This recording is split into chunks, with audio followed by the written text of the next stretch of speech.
Tau gak sih lo, gimana ceritanya sebuah kerajaan besar bisa runtuh, terus dari abunya, lahir kerajaan baru yang legendaris. Nah, ini cerita tentang lahirnya kerajaan Sunda.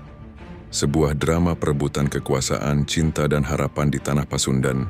Bayangin, di abad ke-7 ada kerajaan superpower namanya Tarumanagara. Tapi zaman keemasannya udah mulai pudar, di bawah pimpinan Raja Linggawarman. Kerajaan ini lagi goyang-goyangnya. Dari utara, pasukan Sriwijaya terus-terusan nyerang, bikin pertahanan morat-marit, belum lagi masalah di dalam istana sendiri. Intrik politik, perebutan pengaruh bikin stabilitas kerajaan makin hancur. Raja Linggawarman yang udah sepuh, tiap malam cuma bisa mandangin langit galau berat. Gimana nasib kerajaan ini nanti? Gimana nasib rakyatku, pikirnya. Pusingnya lagi, putra mahkotanya sendiri belum cukup umur dan pengalaman buat megang takhta yang lagi panas-panasnya. Tarumanagara ada di ujung tanduk, butuh keajaiban. Dan keajaiban itu datang dalam bentuk seorang pemuda. Namanya Tarusbawa. Dia bukan orang sembarangan.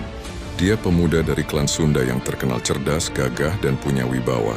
Singkat cerita, Tarusbawa ini berhasil merebut hati putri kesayangan Raja Linggawarman.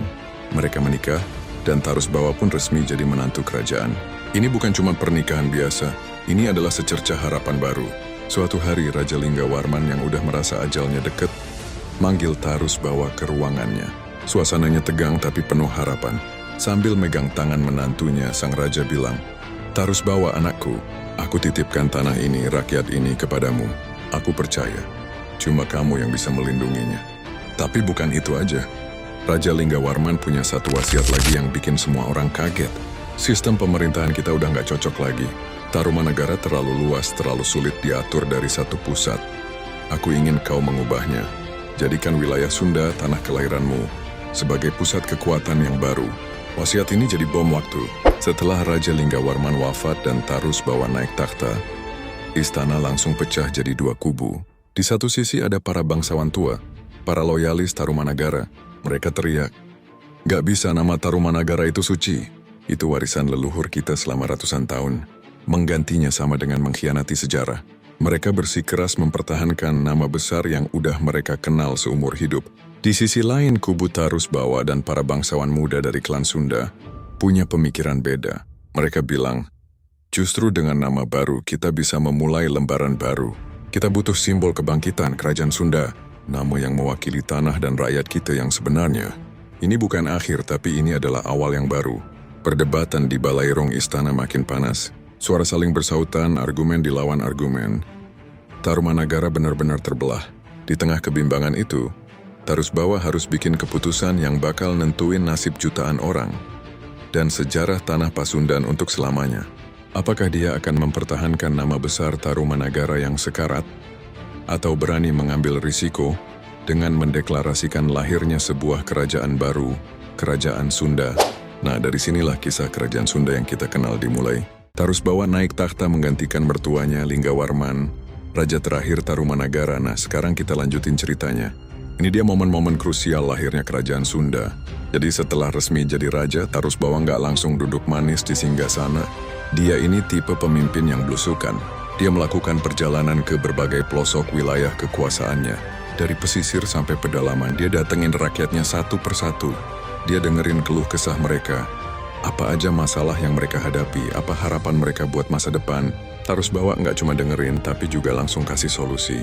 Ada masalah irigasi, dia bantu cari jalan keluar. Ada sengketa antar desa, dia jadi penengah yang adil. Lewat aksinya ini, dia nunjukin kalau dia bukan cuma pewaris takhta, tapi pemimpin yang benar-benar peduli dan mampu. Nggak heran, simpati rakyat langsung mengalir deras buat dia. Orang-orang mulai ngelihat Tarusbawa sebagai sosok pemimpin ideal. Sosok yang layak buat memimpin mereka ke era yang baru. Dukungan penuh pun diberikan. Kita butuh kerajaan baru dan Tarusbawa adalah rajanya. Begitu kira-kira suara rakyat waktu itu. Visi untuk membentuk sebuah kerajaan baru yang lebih kuat pun mulai terbentuk. Tapi guys, namanya juga politik, nggak pernah mulus-mulus saja. Di tengah euforia dukungan buat Tarusbawa, ada benih-benih perpecahan yang mulai tumbuh. Beberapa kelompok dari wilayah Galuh, yang juga bagian dari Tarumanagara, merasa cemas. Mereka khawatir kalau kerajaan baru terbentuk di bawah Tarusbawa, kepentingan mereka bakal terpinggirkan. Suara mereka nggak akan didengar. Dari sinilah muncul keinginan kuat untuk memisahkan diri. Disinilah muncul satu nama penting, Wretikandayun. Dia adalah penguasa Galuh, seorang pemimpin yang sangat dihormati di wilayahnya. Dengan tegas, Wretikandayun mengajukan permintaan resmi ke Tarusbawa. Izinkan kami memisahkan diri dan mendirikan kerajaan kami sendiri. Bisa bayangin gimana dilemanya Tarusbawa? Di satu sisi dia pengen menyatukan semua wilayah di bawah satu panji. Tapi di sisi lain dia juga nggak mau ada pertumpahan darah. Memaksakan kehendak cuman akan menimbulkan perang saudara yang menyakitkan. Akhirnya Tarusbawa memilih jalan damai. Dia mengajak Wretikandayun untuk berunding. Negosiasi berjalan alot, butuh waktu dan kesabaran.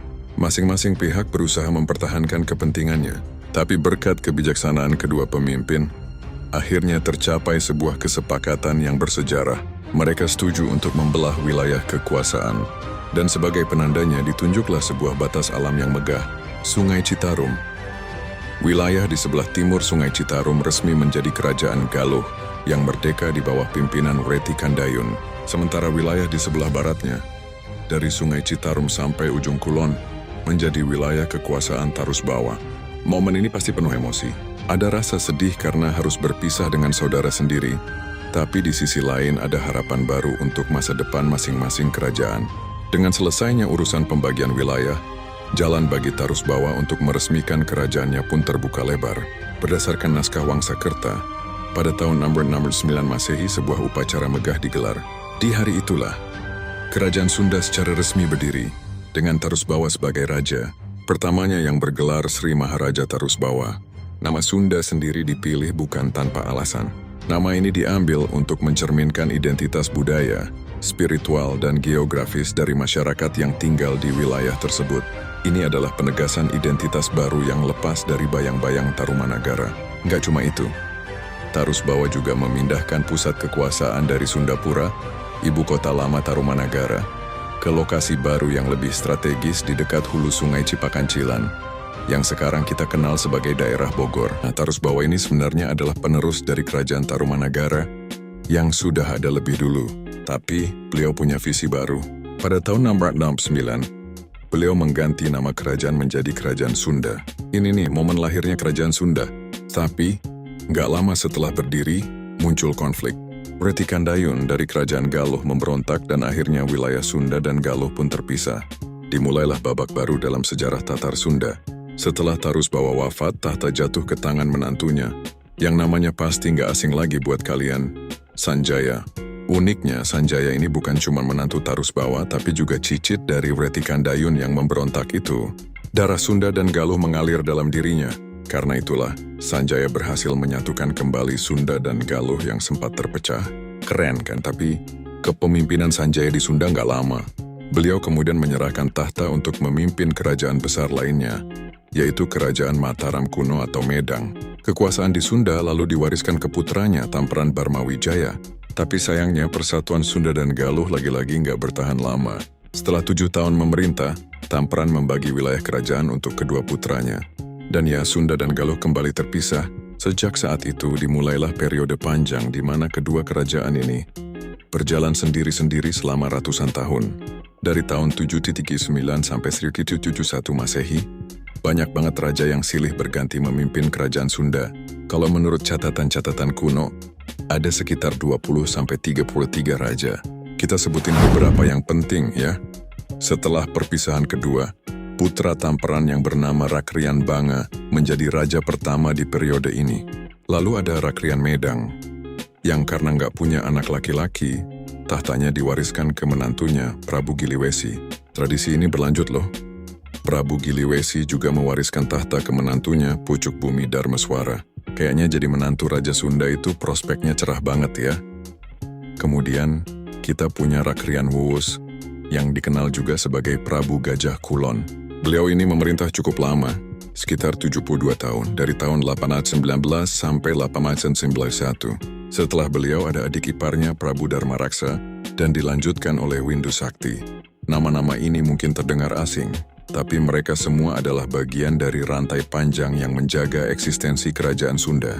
Lompat sedikit ke abad ke-11, ada satu nama yang sangat terkenal berkat penemuan prasasti, yaitu Sri Jaya Bhupati. Namanya tercatat jelas di prasasti Sangyang Tapak. Beliau memerintah sekitar tahun 1030 Masehi. Di masa pemerintahannya, Srijaya Bupati dikenal sebagai raja yang memperkuat hubungan dengan kerajaan lain dan sangat peduli dengan pembangunan kehidupan beragama, khususnya Hindu. Dari Tarus Bawa sang pendiri, Sanjaya sang pemersatu, hingga Srijaya Bupati yang meninggalkan jejak abadi di atas batu, setiap raja punya cerita dan perannya masing-masing dalam membangun dan mempertahankan kerajaan Sunda selama berabad-abad. Perjalanan mereka penuh dengan dinamika, mulai dari perpecahan, penyatuan kembali, hingga perebutan kekuasaan yang rumit. Inilah secuil kisah para raja yang membentuk sejarah besar di tanah Pasundan.